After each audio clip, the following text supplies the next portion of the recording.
Coming across the Alleghenies from out in the Heights. It's nice to be in the Shenandoah Valley again. You know, I married Mary Hinton from down here at Hinton House in Mountain Valley. And so it's good to be back again from out in the Heights. Yeah, that's where I'm located to. My brother Daniel is also out there, and brother John. And anyhow, you know about the circuit riders, don't you? How many can sing the song about the circuit rider? Yeah. The circuit riding preacher used to ride across the land with his rifle on his saddle and his Bible in his hand. He told the mountain people all about the promised land as he went riding, singing down the trail, leaning, leaning, safe and secure from all alarms, leaning, leaning, leaning on the everlasting arms. Now the circuit riding preacher traveled through the mire and mud, told about the fiery furnace and of Noah and the flood. He preached the way to heaven was by water and the blood as he went riding, singing down the trail. Power, power, wonder-working power in the blood of the Lamb. There is power, power, wonder-working power in the precious blood of the Lamb. Well, we did travel over these hills and the valleys and through the marshes and wherever Brother Asbury sent us. In fact, he said, wherever the people go, go get them. And many times the axe was the first thing heard on the frontier. When a frontier person started to follow his house, the next thing that was heard was the hello of the circuit rider who had caught up with him. One frontiersman said those Methodists had converted his wife and children, and he wanted to get away from that. And here already was a circuit riding preacher. And so we traveled wherever the folks went on the frontier, on horseback. Now, the horse that I had for the longest time was Morning Gray. And I remember one time up there when I was on that circuit at the place called Pittsburgh now, at the Three Rivers. And went across Three Rivers, and they were all swollen, was going across the last one, and Morning Gray went down on a slippery rock and got just shortly to the church. They happened to have a church building. We preach wherever. Church buildings out in the open, in people's homes more often than not. And sometimes we come into a town and the first thing to be built was a bar.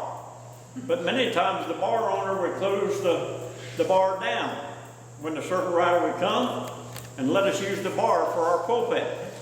Well, but some of those towns we come into, there'd be a bully there. That's right. And before you could preach, you had to whip the bully. Now you notice I'm not a very big guy, and sometimes I got whipped and I had to leave and go to the next place. But anyhow, we preached wherever God gave us the opportunity. We were sold out to Jesus, and we traveled and preached. Anyhow, I was telling you about being so wet, and I got into that church and I was still dripping wet, and there were some young guys in the back, and they said, "That's soaking wet preacher." But I went on up and I started preaching, and I was about halfway through my sermon. You know, we had preached for about 2 hours, and I'm just getting started. but anyhow, a guy in the back there, where that good-looking guy is with the beard back there, stood up and pointed his rifle at me. And I just kept on preaching. Someone over here said, "Preacher, you better get." Someone else said, "Preacher, over there's the door." But I just kept on preaching. After a little, he put his rifle down and went out. The next time I come around the circuit, there he was, sitting on the front steps of the church. He said, "Preacher, I've come under conviction and I got to get right with the Lord." So we knelt down right there in front of the church and prayed till he prayed through. Now you all know what praying through is. He prayed till he had confidence that God had forgiven him his sins and he had Jesus in his heart. And so he became a great force for the Lord in that area. I'll tell you one time, then I went from there on that circuit up into Erie. And I always said Erie was Erie because it was either cold or raining or snowing. But one time I'd gone to a quarterly meeting. Now a quarterly meeting was usually at least 3 days. And usually 2 or 3 preachers would come in and we'd just have a great time preaching and praising the Lord and stay for 2 or 3 days. And people getting converted. I was coming from a quarterly meeting and it got dark on me as I was going through the forest and I got lost. And I was standing there next to Morning Gray trying to decide which way to go. And about that time I heard a twig snap. And I said, "Who's there?" And a voice in the woods said, "Who's that saying, who dat?" And I said, "This is Noah Fiddler, Methodist preacher." And about that time a face came out of the dark, a dark face, and a little girl with him. And he was explaining he was trying to get the little girl to safety, that her parents and others had gone on because the little girl couldn't keep up, and he was going to make sure that she caught up with her parents. And I said, "Well, I'm lost." He said, "Well, I can get you down off this mountain. The way you're pointing, if you'd have kept going another 50, 75 yards, you'd have gone off a cliff." And so he helped me get down off there. And I said, "I'll get you to Brother Olson." Brother Olson was one of those fellows that took people in and secluded them until they could get on north. And so I said, "Well, I'll get you to Brother Olson and he'll take care of you and the little girl." And he got me off the mountain, and so then I went on my circuit. And so we traveled and preached the gospel wherever we had the opportunity. And I remember coming in the first time into the valley, and we'd had our annual meeting in Winchester. And Brother John was there, and Brother Daniel, got to see them. Oh, and George was there. Brother George was a young fellow I grew up with. And I was at home in a farm plow one day, and he come up riding on his horse. He had moved away, and he came up riding on his horse. He said, "Noah, I'm going to the annual meeting to become a circuit preacher. Come and go along with me." And he said, "It's time." He said, "You got an exhorter's license?" You know, most of the time the preacher would preach, and then there would be someone there at an exhorter who would explain what the preacher preached. And so he said, "You've had your exhorter's license. Now's the time to go, and we'll become circuit riders for Brother Asbury." So we went to the annual meeting. But anyhow, George was there. But anyhow, I come on south, and up here, there's a little narrow trail that goes around the side of the hills. I believe it must have been originally an Indian trail. And anyhow, I came around there, and it was called Narrow Passage Creek below there. And I thought if Morning Gray ever slipped, you'd be clear down over that bank in the creek. And later on, one time she did slip, and there happened to be a rock sticking up there, kept us from going down over, but it injured her leg. And when we got to the Hens, who had invited us to come and visit them when we come through, I walked from there, Narrow Passage Creek, to the Hens, leading Morning Gray, and Elizabeth, Mary's sister, took care of Morning Gray while they loaned me a horse to go on my circuit. But anyhow, when I first came to the valley, I come down through Narrow Passage Creek and so forth, and I got word that there was a camp meeting over at Linville Creek. And every year they'd have that big camp meeting over there. And when us Methodists weren't using it, the grounds, the UBs used it. In fact, at that camp meeting, I met Brother Christian Newcomer from the UBs, and also Brother Zahn. Brother Zahn was there. And we had a great time in the Lord. And we'd take turns preaching, and the Lord just blessed it. One preacher would preach, and in some areas like that, where there's quite a few German folks, one of the UB preachers would get up and preach in German, and then one of the English preachers would get up and preach in English. And the Lord just blessed us, and we had great times. But anyhow, I was preaching over there one day at Linville Creek camp meeting, and there was a young lady sitting right down there in front. And it never had happened before. But when I looked down at her, I got tongue-tied. So I had to look away and keep on preaching. And a little bit, I don't know why, I looked back down there again, and I got tongue-tied again. I don't know why. But anyhow, after the service and praying with those who came to be prayed for and seek grace, this young woman come up to me. And that day, that was right forward. She come up to me and said, I'm Mary Hinton, and this is my sister Elizabeth. And she said, we live at Hinton House, and anytime you're in the valley, though our folks are Presbyterian, you're welcome to come and stay there as you travel through the valley. And so from then on, anytime I was coming through the valley, I would stay there. And in fact, when Morning Gray got injured that time, it gave me an excuse to stop there. I began to find excuses to stop there. And so I went from the first appointment in the valley was down in Botetourt. And when I went there, I was told that the folks I need to look up, the Morris family, were hog farmers. But they hadn't told me that the house was built over the hog sty. Now the circuit riders, when we went to mostly these log homes, would sleep in the loft with the kids in the corn husk and the vermin. So when I was with the Morrises, it was not only the corn husk and the vermin, but the odor. Sleeping was not very well.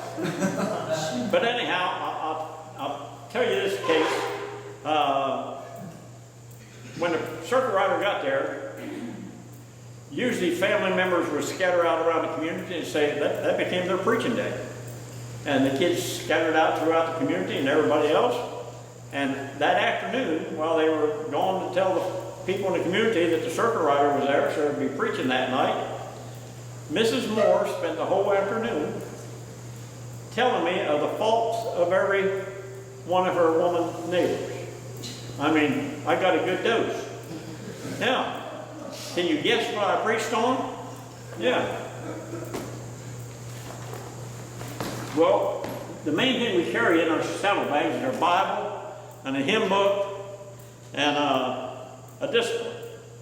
But anyhow, back here in James, you know what I'm talking about, don't you? In James, the 3rd chapter, it says this, behold, we put bits in horses' mouths, that they may obey us, and turn about the whole body.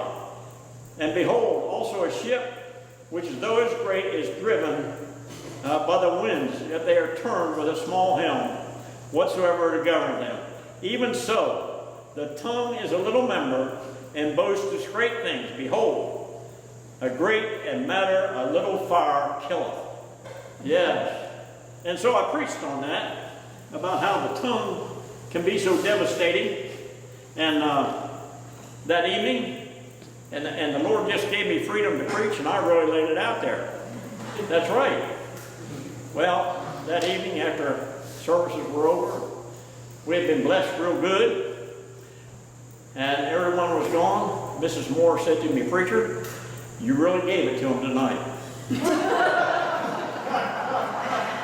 I don't think she ever got it. I think it just went over her head.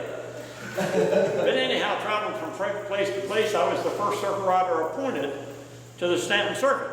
Now, a lot of times a church group would be found, and they'd meet in homes. When a home got too small, they would build a church in the community.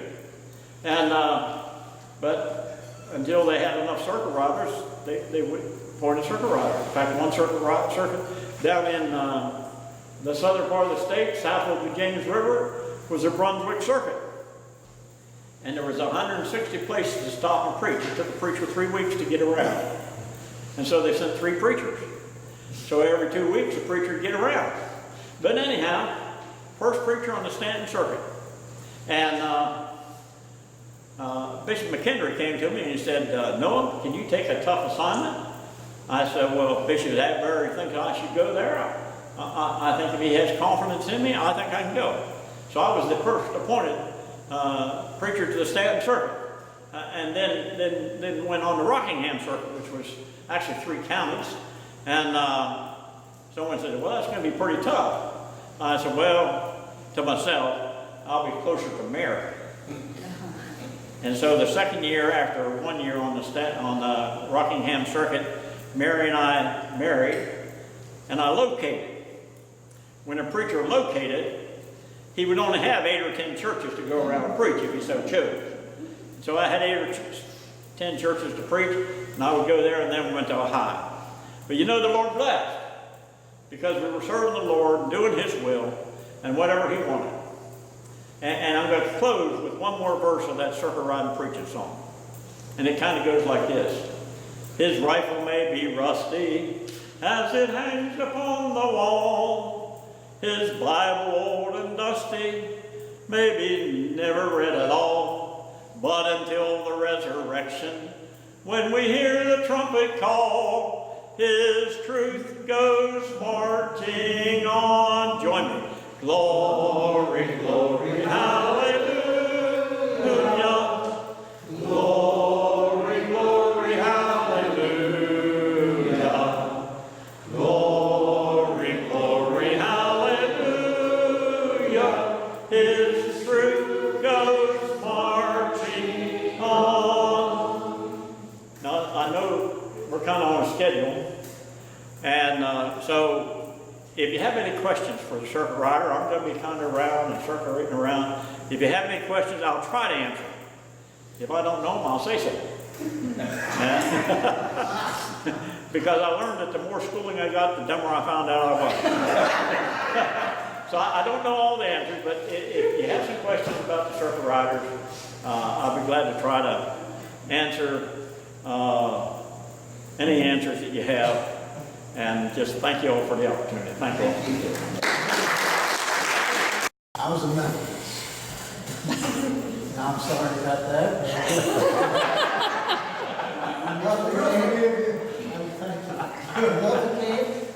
I would watch these EUB pastors, former EUB pastors, cutting the grass. Now and then you hear a word where they ran over a tree, and yet they didn't run over too many because the trees grew up. In later years, I was amazed. I had the trees, and that was a vision. You know, you plant a tree, that's a vision when you plant trees. And how many trees did you all plant? Roy couldn't tell me. I asked him the other day, he couldn't tell me, but hundreds of trees they planted all around here. They're huge. I pastor Mount Pisgah Church now, which is not a small church. It's a mid-sized church, and it's a former EUB church. And I do have a church historian that just, I'm going to have to get her in touch with you all. She has all kinds of stuff that you'd probably like to see and take copies of. So Reverend Tinsman, who did all of the stonework at this camp, is buried in that cemetery. Really? Yes, we did. Including that fireplace right back there. Yep. Yep. All right, thank you. Phil, who are you? I was the first camp counselor here in 1986, 87, 89. I was here for over a year, did maintenance, 1990. Anything else? And been a faithful supporter, comes up and tackles projects every year for a few days or whatever his time availability is. So here to help this weekend as we pull together. And Megan? I'm Megan. I go to Furnace United Methodist Church in Elkton. I was a camper here in the 2000s and just finished up my third summer as a counselor.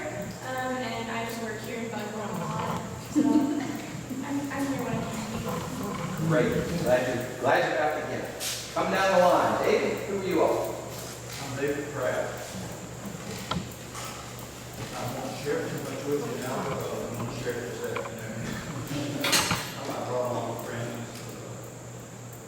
Melanie, and so we'll hear more about my time here from 1973 to 1979. Let me just plug in real quick. When Roy Hedrick, who was first camp manager, took a new appointment in 1971, you got it in there? David was his successor, came in to be the camp director and Overlook along with Camp Brother Woods. He'll tell us more about that later, as he said. And then Chad? I'm Chad Herbeck from Front Royal. I started coming to camp in about 85, and as a camper, and worked a number of summers during college, program director, and just come for lots of different events, and now I work at Herndon United Methodist Church. Great, glad you made it. And Monty, you would be the last one, besides being the taxi operator. Yeah. Okay. I grew up in the in the Methodist Church, and I have to admit that in '68 I was in college, and I didn't get much news back then. We didn't have what we have today. So this United Methodist thing, and the EUB, I'd never heard of. So that was all new to me when I got out of school and joined our Methodist Church in Newmarket at Maine Memorial. And so this EUB, I had to learn about that. I didn't know what that was. So it's good to know that we have that background here at Overlook. Mike mentioned that I was in conference in South Jersey when we voted for the merger. And I voted for the merger as a young pastor in that conference. And we didn't have one EUB church in the conference. But we had a minister who married a woman from the EUB church, and he claimed that their union was fruitful, and so he urged us to vote. Yes. And it has worked well for us. Yes. My background is the former Methodist church. But when we were getting ready for merger, I wrote a pretty good letter to the committee, and I said we ought to be called the Evangelical Methodist Church. United didn't say a lot to me. I was kind of from an evangelical type of Methodist church, and I guess maybe that helps me to identify more closely with many of the EUBs. I actually served two former EUB churches in my pastorate years, and thank the Lord for the opportunities. And so God has been good to me, and I think this spring and summer I've done about 8 of these presentations in different ways with different people, but it helps to keep our history alive. And I mentioned Christian Newcomer. He was all through this area. Otterbein and Bone came down into this area, and then he sent several preachers. One of them was Newcomer, the other one was a Jacob Zahn. And I guess the reason I mentioned him, he was here, but our one son went to Pittsburgh to school and met a girl by the name of Zahn. And she claims no German background, but she's not right. because that Zahn, John Zahn, was Bishop Newcomer, and about 20 preachers of this district are on a picture in Glossbrenner Church in Churchville. And so having those connections and studying to do these things, the Lord has blessed me, and I think blessed all of us as we come together to worship God and hold up the name of Jesus. Ron, one thing. Reverend Roy Hagler was our pastor when camp was formed. And our church voted to grant him all the time that he needed to work at this to help get the camp started. And that's Mount Clinton United Methodist. It's Mount Clinton United Methodist now. It was Mount Clinton EUB Church. But I wanted to say that our pastor right here was Reverend Roy Hagler. And what a wonderful man. But anyhow, our new pastor was sitting right there. Andy, he's got a hyphenated last name. Peck McLean. Peck McLean, that's it.